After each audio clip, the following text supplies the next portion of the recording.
अब कुरान का अर्थ है शिक्षा और ज्ञान।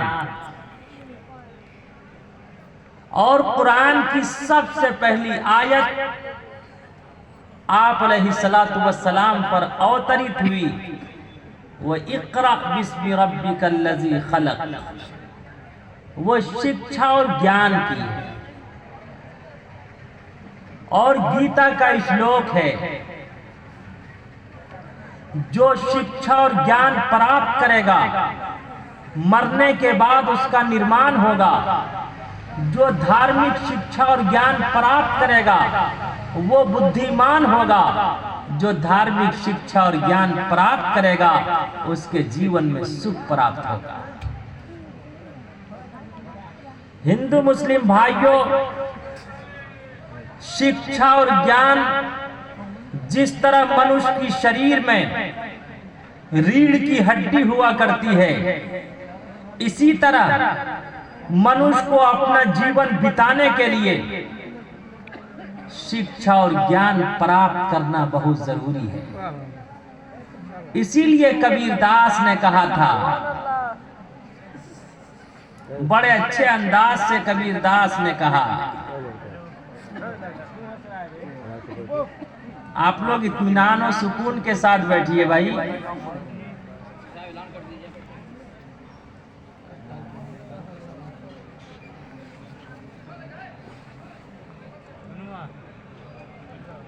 कबीरदास ने कहा था, मोल करो तलवार का पड़ा रहन दो म्यान।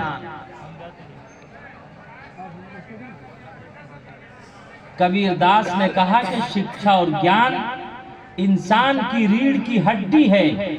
बगैर शिक्षा और ज्ञान के कोई मनुष्य एक ईश्वर और परमात्मा को भी नहीं पहचान सकता। एक नास्तिक था, वो हजारों का मजमा जमा करके कहा करता, जमीन ऑटोमेटिक बनी, आकाश ऑटोमेटिक बना, चंद्रमा ऑटोमेटिक बना, सूर्य ऑटोमेटिक बना, संसार का जर्रा जर्रा ऑटोमेटिक बना। एक पंडित जी का गुजर हो रहा था, उनके साथ एक मुल्ला जी भी थे। हम और आप सुनते हैं कि मुल्ला और पंडित में लड़ाई होती, लेकिन हमने अपने जीवन में, और हमारे फादर बोला करते थे, मैंने भी अपने जीवन में कभी नहीं देखा कि मुल्ला और पंडित आपस में लड़े।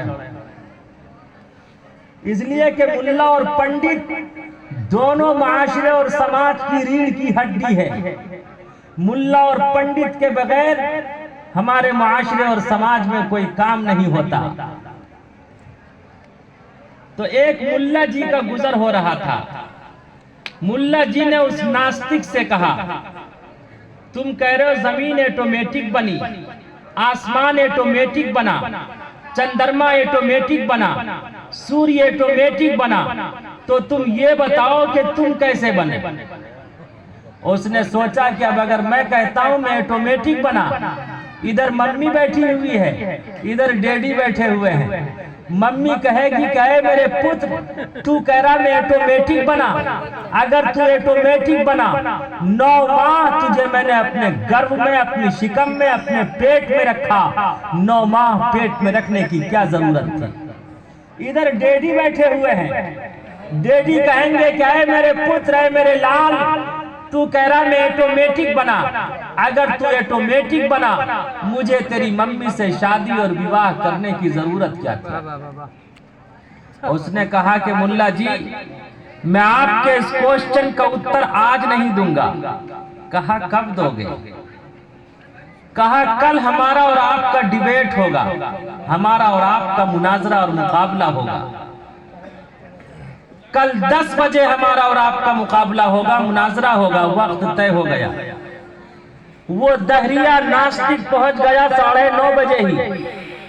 मुल्ला जी इमाम आजम अबू हनीफा वो पहुंचे 10:30 बजे। मुल्ला जी ने कहा, भाई बैठिए, ठीक है, माइक सब ठीक। अच्छा, आवाज उधर नहीं जा रही है।